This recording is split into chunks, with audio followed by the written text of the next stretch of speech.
Hey, Ghana suffer. They say most want them most when they about breaking news. They say more and some will be tax so.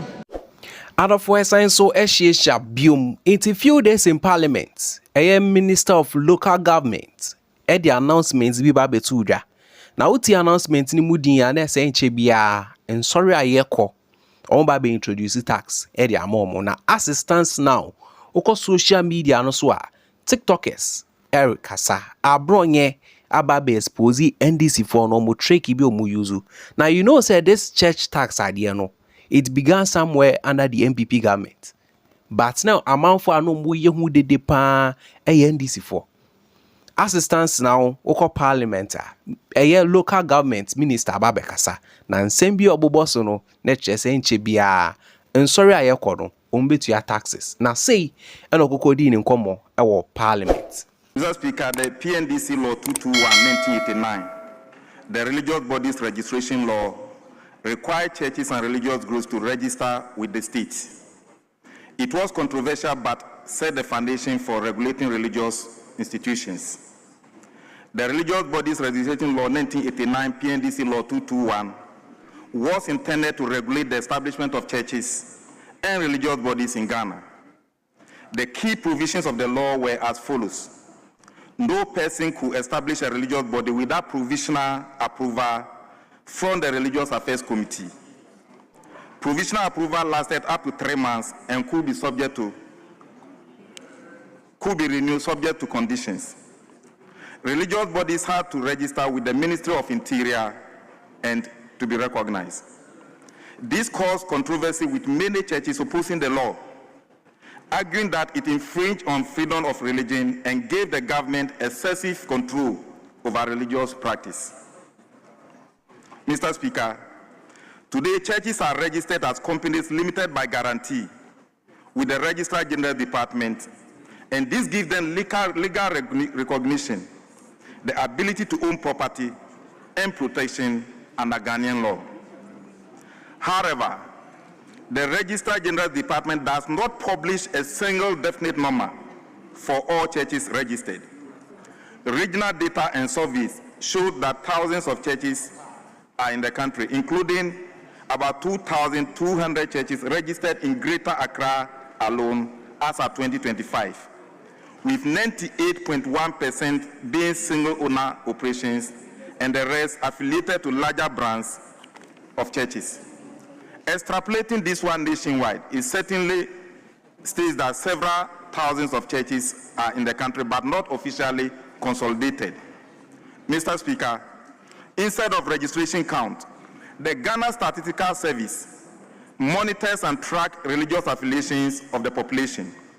The 2021 population and housing census indicate that there are about 71.2% of Ghanaians who identify themselves as Christians, and this spread across Catholic, Protestants, Pentecostal or Charismatic churches, and other Christian denominations, confirming the extent of church presence. That's about 31.6% are Pentecostal or Charismatic, 18.4% are Protestants, 10% of the population are Catholics, and 11.2% belonging to the other Christian denominations. Mr. Speaker, to ensure the provision of accurate data on churches in the near future, the ministry will establish the following. 1, a formal collaboration with the Registrar General Department and the Office of the Attorney General and the Ministry of Justice to create a data sharing agreement with the Registrar General Department for assessing records of churches registered as companies limited by guarantee. Within the local governance structure, the metropolitan, municipal, and district assemblies will maintain local registers of churches operating within their jurisdictional areas. And finally, we will consider the development of a digital registry system that will serve as a centralized platform for churches to update their operational status. This system will be linked to the Registrar General Department. Instead of was a wotie nkomo ni ya, ma brofo akese akese ne ndada o. Asori bia ya asori. The main plan is say they want to put tax on churches. Na eno ena Abronye ababechire na adwen TikTokers and social media users almost some de omano ababetum na Abronye nsem o kan o video we na rofo me se be shock kakra whether magile me pese be kwakotie nkomo ne entie nsem Abronye e kan and o expose NDC fo no ahyase no mo ka se o ekufo ado enyan ya obeye sana ye po bi omo ato ho omanka so mo ba no wa baye yintie nkomo no famra register churches na Greater Accra nkoa no omatima identify over 2,000 churches into oman Ghana nyina omba be frase register churches nyina aban no sanse san sorry we nyina oma register our register general of company nyedi kan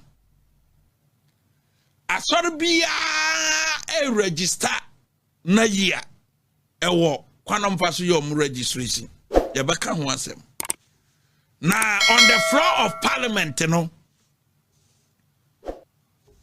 or the tuja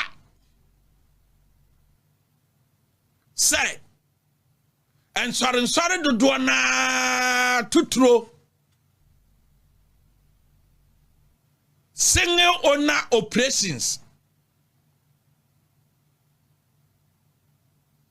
sana or title nasem the single owner operations opasa tiasie year or patre one man churches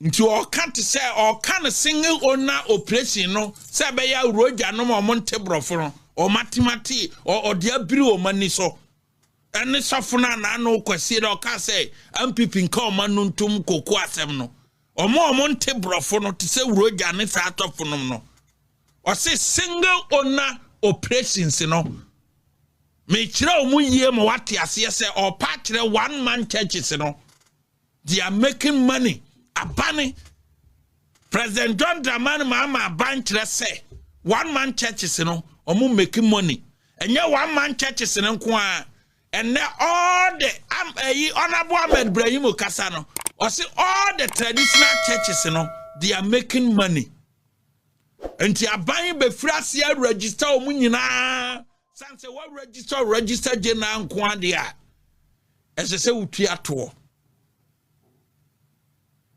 ese se utua to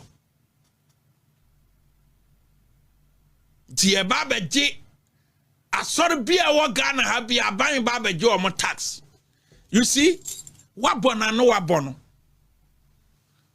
enya company bia ye be register e register general department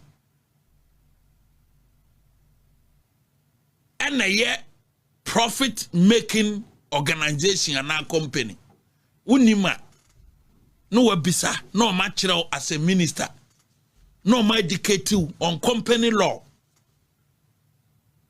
Yes, the laws of the land guarantee say ebia sorry and conco register no money certificate I just say register or my number acquired no material the necessary payment at the amount registered in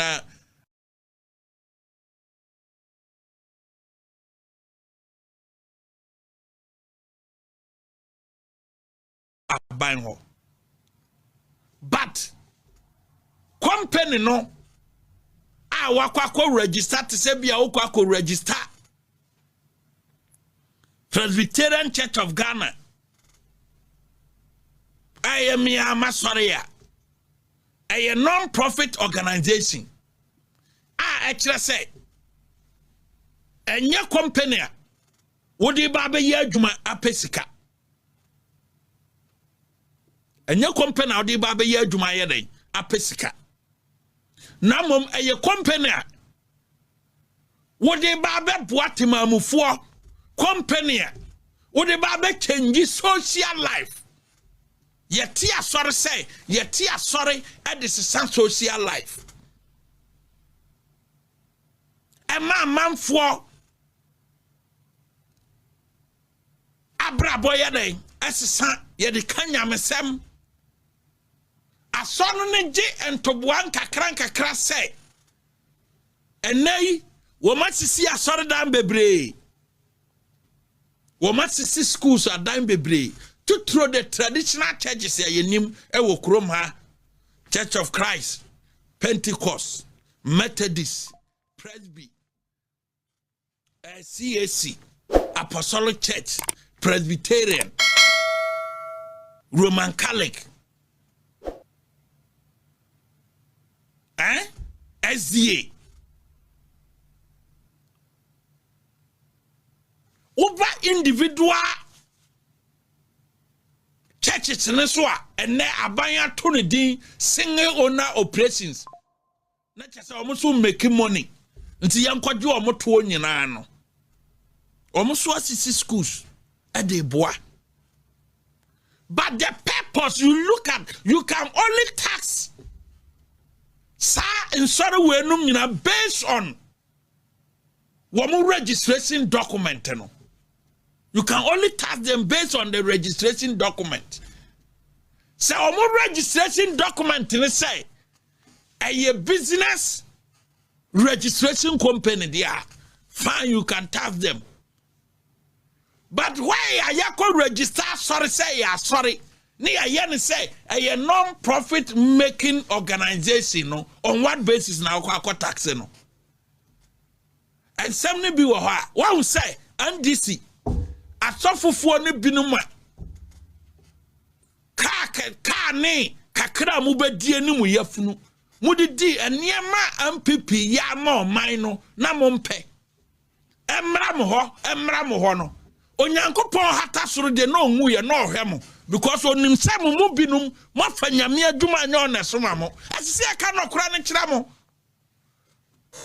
mu binum mo fa nyame adwuma enye eja no hata soro na afremu na ade amudi a kire ye hu dede no onyankopon duru mra esese otwemaso yete amasofu timika se LGBT no obeye demonstration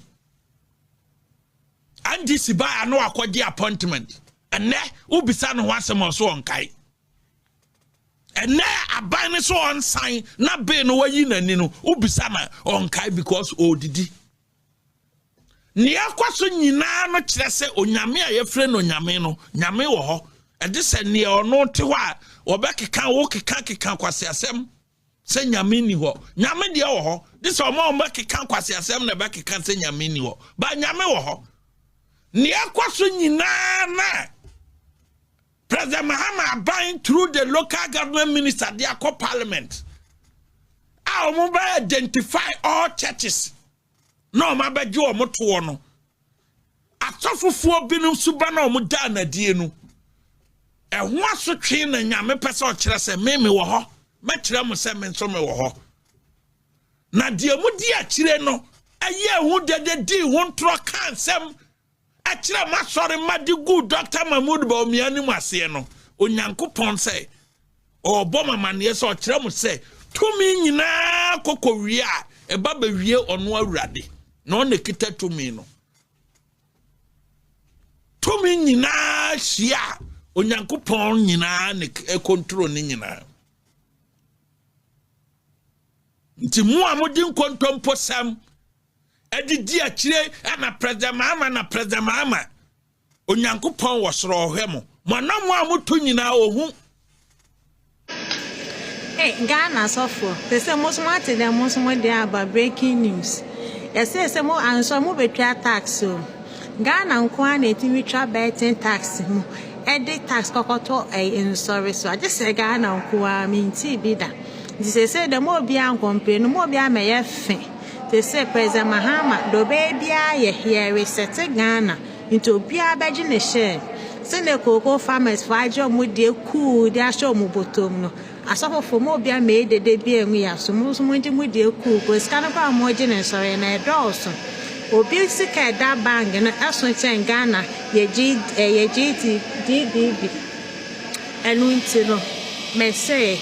At the end of the day, no, Obianjini de Kutu, say, na resetting, no, say, President Mahama, I at the end this year, boy, dreamer, the Becos Biano, yes, some, ye need your power, ye say, ya, or more fata tax in, no, won fa hu omo so especially asawofo no mo yedede no omo ina akọ team up gange up se peze Mahama nyame na afre no na akoma penti no se ne de yate ase ama no omo adwuma ka MPP na kokoye ya ka ba na ka ba bia ye de jade no na de ka na adonya asumdie enti se peze Mahama ye de mped kasa tintin bia omo adwuma no tax no onya ne double ne triple fa hu asofofo ne so ye ne je hu owuso bempa na kan wi na so omo keka ho mama me de bia hu yasum ye ne age ho peze Mahama bo adwuma wa ya de papa odofo fa saba akoma ne so e fa saba plus ne so na ka say it is